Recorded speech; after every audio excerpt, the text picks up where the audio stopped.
안녕하세요. 오만사입니다. 수년 전에 있었던 사건입니다. 그 후로 명절 때만 되면 남편과 함께 늘상 안주거리 삼아 나누는 얘기가 되어버렸습니다. 저의 시동생에게는 마음 아픈 일이었지만 저나 남편이나 시부모님도 잘된 일이라고 생각했던 사건이었어요. 시동생은 제가 생각해도 참 요즘 같지 않은 순수한 청년이었어요. 겉과 속이 똑같았고 30살의 나이에도 약간 빠지지도 않았어요. 공부에 취미가 있어서 대학 교수의 길을 가려다가 지금은 포기하고 좀 괜찮다는 공기업에서 근무를 하고 있습니다. 시동생이 대학원에 다니면서 조교로 있을 때 사귄 여자가 있었어요. 남편 말에 의하면 시동생이 웬만해선 쉽게 여자를 사귀거나 하는 타입이 아니라고 하던데 결혼까지 생각할 정도로 깊게 사귈 줄은 몰랐다고 했습니다. 그때 저는 결혼한 지 얼마 되지 않아서 시동생 연애사에 대해서는 자세히 몰랐었죠. 명절에 맞춰서 시동생이 여자친구를 집으로 초대하겠다고 했어요. 시부모님은 대환영이셨죠. 시동생의 여자친구 이력이 대단했습니다. 건축업을 하는 시동생의 여자친구 아버지의 재력이 장난이 아니었어요. 그뿐인가요? 시동생이 다니던 학교의 석사 출신이었어요. 시동생은 소위 말하는 명문대를 다녔었는데 같은 학교 출신이라고 했어요. 직장도 그 나이에 회사 대표라고 했습니다. 언뜻 들어도 화려한 이력에 제가 다 기가 죽을 판이었죠. 왜냐하면 시어머니께서 저에게 시동생이 데리고 올 여자친구 자랑을 보통을 하시는 것이 아니었거든요. 말도 마라. 춘식이가 그러는데 그 여자의 집안이 아버지가 건설업을 해서 돈이 엄청 많다더라. 아이고 우리가 좀 못 사는 형편이니까 춘식이라도 처가떡을 보고 살면 얼마나 좋겠냐.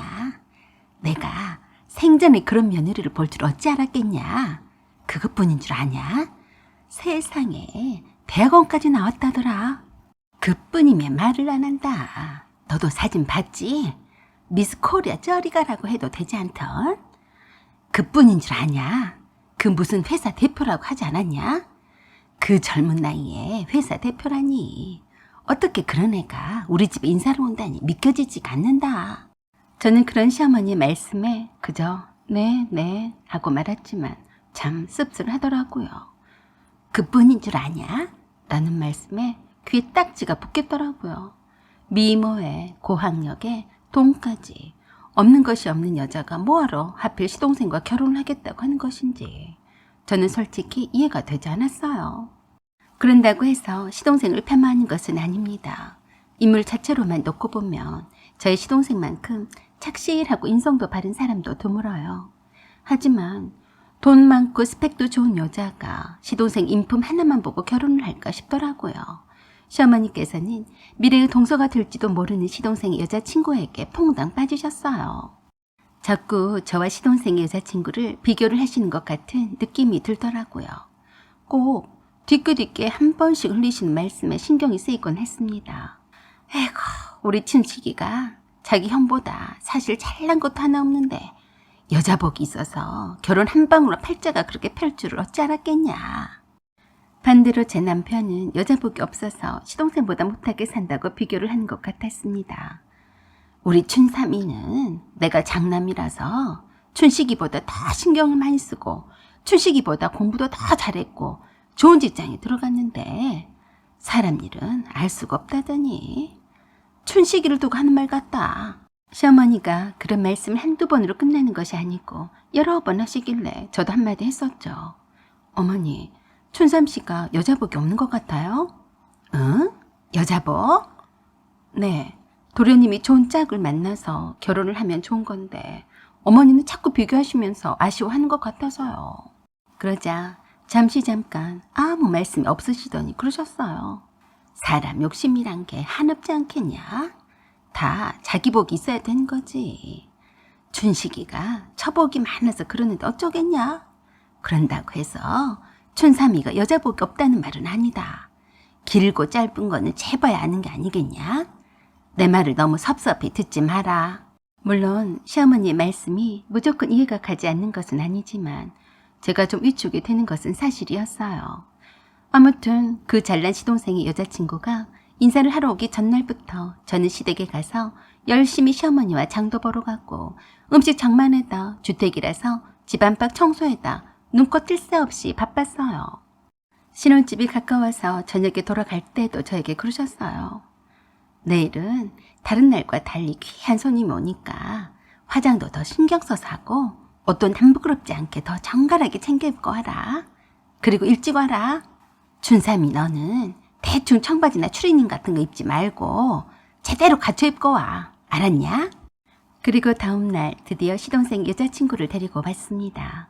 미리 사진을 봐서 어느 정도의 미모인지는 알고는 있었지만 인형처럼 이쁘더라고요. 빼빼 마른 데다 키도 크고 눈은 왕방만한 했고 어딘지 모르게 인형 같아 보였어요. 사진으로만 봤을 때는 뷰티 샷으로 찍어서 그런가 했는데 완전히 성형으로 도배를 했더라고요. 꽃 한 다발과 한우 세트를 들고 왔는데 수천만 원이나 하는 명품 백까지 두르고 나타난 걸 보니까 부잣집 딸이 맞나 싶었습니다. 나이는 저와 동갑인 걸로 아는데 무척 동안이었어요. 딱 연예인 저리 가라 할 정도로 외모에 치장은 다 하고 왔더라고요. 같은 여자가 봐도 참 부담스러운 외모인데 시동생이 여자친구라니 안 어울렸어요. 시동생이 저와 남편을 소개했어요. 유리씨, 이분이 내 형이고 이분은 형수님이세요. 그래서 제가 반갑게 인사를 했습니다. 어서 오세요, 유리씨. 반가워요. 그러자 저를 보던 그 유리씨란 여자가 왠지 흠칫 놀라는 표정이었어요. 그래서 제가 그랬어요. 혹시 제가 아는 사람과 닮았나요? 저는 유리씨를 처음 뵙는데요. 그러자 갑자기 딸꾹질을 하더니 쥐꼬리만한 목소리로 그랬어요. 아니에요. 처음 딸꾹. 그래서 시어머니께서 그러셨어요. 아이고, 추운가 보다. 어서 안쪽으로 들어오시라 해라. 시어머니는 어른이시면 무게 좀 있으시게 계시면 좋을 것을. 그래도 좋아하는 티를 다 내고 계셨습니다. 전에 제가 시어머니께 처음 인사를 드리러 왔을 때와는 비교가 되었어요. 딸꾹질이 멈추지 않는 시동생 여자친구를 보고서 시어머니가 제게 그러셨어요. 너는 그냥 서서 뭐하냐? 딸꾹질하는 거 안 보이냐? 얼른 따뜻한 국화차라도 내와라. 아, 네, 어머니. 얼른 국화차를 내와도 저도 앉아서 시동생 여자친구가 무슨 말 하나 하고 듣고 싶었는데 시어머니가 그러셨어요. 너는 앉아서 왜 그러고 있냐? 빨리 가서 주방에 점심상 준비를 하고 있어야지. 갈비도 충분히 데피는 거 잊지 마라. 모두 있는데 앞에서 참 무안했어요. 곧바로 식사를 할 것도 아닌데 말입니다. 저 혼자서 열심히 주방에서 상을 차리고 있었어요. 한참을 그러고 있었더니 대충 말씀들을 나누셨는지 시어머니께서 주방으로 들어오셨어요. 그냥 어제부터 시어머니와 제가 열심히 만든 음식들을 내오기만 하면 되는 것이었는데 시어머니께서 그러셨어요. 꽃게탕이 너무 매운 게 아닌가 모르겠다. 간이 너무 세도 안 되는데. 평소대로 하시면 될 것을 시동생 여자친구가 왔다고 하니까 좋아서 그러시는지 이것저것 제게 시키시면서 허둥대셨어요. 그때 시동생의 여자친구가 주방에 들어와서 그랬습니다. 제가 뭘 도우면 될까요? 그러자 시어머니가 놀란 표정으로 그러셨어요. 아이고, 손님이 밥상만 받으면 되지 뭐하러 여기에 들어와요. 그냥 있어요. 어쩜 저러실 수가 있나요? 제가 처음 시댁에 인사하러 왔을 때에는 이것저것 반찬을 나르라고 시키셨는데 말입니다. 뭐 그때는 며느리도 없이 혼자 있었으니까 그랬으려니 생각했어요. 저도 어쩔 수 없이 비교를 하고 있는 저를 보면서 삥긋이 웃음이 나오더라고요. 그러다가 우연히 시동생의 여자친구의 손을 보게 되었어요. 어디서 많이 본 듯한 흉터가 눈에 띄었습니다.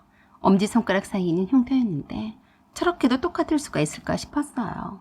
그래서 제가 물었어요. 유리씨, 손의 흉터는 어떻게 다친 거예요? 라고 묻자 살짝 떠는 모습에 놀랐어요. 왜 그래요? 물어보면 안 되는 걸 물어봤어요? 아니요. 또 딸꾹질을 해댔습니다. 저는 그냥 해맑게 웃어버렸었죠. 왜 그래요? 내가 무서워요? 내가 말할 때마다 딸꾹질을 하시네요. 아니에요. 그러자 시어머니가 여기는 있을 곳이 아니니까 거실에 가 있어요. 아니에요. 전개에서 고생하시는데 제가 도와야죠. 전개? 그러자 아차 싶었는지 입을 손으로 가리더니 그랬어요. 네. 전개가 아니라 부엌이죠. 제가 사투리가 입에 붙어서 그만 그때서야 생각이 났습니다.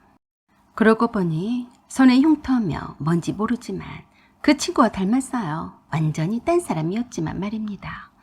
고등학교 1학년 때 같은 반에 양아치 여자애가 한 명 있었는데 할머니 손에서 자라서 전라도 태생이 아니었음에도 유독 전라도 사투리를 쓰던 애가 있었어요. 그 애가 센 척하느라 사투리도 많이 쓰곤 했었는데 부엌을 정결하고 했던 기억이 났어요. 그래서 제가 불렀습니다. 야, 최하정. 그러자 하얗게 지른 얼굴로 저를 쳐다봤어요. 너 개명했니? 처음부터 솔직하게 너를 밝혔어야지. 내가 너 모를 줄 알았냐? 순간 우물쭈물 하는 것 같더니 갑자기 뒤돌아서서 간단 말도 없이 냅다 도망을 쳤습니다. 다들 멘붕이 왔었죠. 왜? 뭐 때문에 도망치듯이 가버린 건지 몰라서요. 시동생이 놀라서 따라 나갔어요. 시어머니께서 저에게 괜히 야단이셨습니다. 네가 뭘 했길래 저희가 그러냐? 제가요? 그냥 최하정이 아니냐고 했어요. 뭐? 최유리라고 하지 않았어? 그래서 제가 시어머니께 그랬어요. 어머니, 저 애가 이름이랑 얼굴이랑 다 뜯어 고쳐서 처음엔 저도 못 알아봤는데요. 모르긴 몰라도 폭탄일 겁니다. 두고 보세요. 시어머니는 저만 하루 종일 야단을 치셨어요. 무슨 얼토당토하지 않는 말을 짓거리냐며 귀한 손님을 제가 내쫓았다고 그러셨죠. 잘 모르시면서 제가 불손하게 해서 도망을 갔다고 오해하셨어요. 하지만 머지않아 드러날 일이라 제가 굳이 입 아프게 먼저 말하진 않았습니다. 그날 남편과 의논해서 조용히 시동생의 여자친구에 대한 뒷조사를 해보라고 했습니다. 내가 아는 한 최하정이는 아빠가 안 계셨고 엄마와도 헤어져서 할머니 손에 자란 걸로 알고 있었거든요. 그 할머니에게서 듣도 보도 못한 사투리를 배웠는지 어찌나 써대는 바람에 기억에 선명했습니다. 손에 난 상처 자국도 나랑 한판 붙다가 밀리니까 열받아서 맨손으로 창문을 치는 바람에 난 거였어요. 그랬으니 잊을 수가 없었죠. 결국에 다 밝혀졌어요. 한부모 가정이란 것 때문에 용케 대학은 들어갔고 졸업은 한 것 같은데 명문대는 아니었고 석사도 가짜였어요. 직원 한 명을 둔 온라인 판매 회사를 세워서 적당히 서류를 꾸며서 직장인을 대상으로 하는 경영대학원의 미달로 수료증만 받고 다닌 거였어요. 거기서 시동생을 만났던 거고요. 얼굴은 싹 다 갈아엎고 이름도 개명을 했으니 누가 작정을 하지 않고서야 진실을 알겠냐고요. 그러면 그런가 보다 했겠죠. 뭐가 진짜인지 찾아내는 것이 더 쉬울 것 같다는 말에 시어머니는 무척이나 실망하셨습니다. 그러더니 그러시더라고요. 그래도 내가 며느리 복은 있는가 보다. 내 며느리가 아니었으면 속아서 결혼을 시켰을 것 아니냐? 뒤늦게라도 며느리 복이 있는 줄 아셨다니 참 다행한 일이었습니다. 시동생은 최하정이한테는 진심이었는지 엄청 힘들어했어요. 그래서 제가 고등학교 앨범 사진에 있던 예전에 풋풋한 최하정이 오리지널 원본 얼굴을 보여줬더니 기가 막혀 하더라고요. 그러면서 그랬어요. 이게 말이 돼요? 우리나라 성형술이 이렇게 좋단 말이에요. 그 뒤론 다시는 만나지 않는다고 들었습니다. 사연은 여기까지입니다. 구독과 좋아요 부탁드려요. 감사합니다.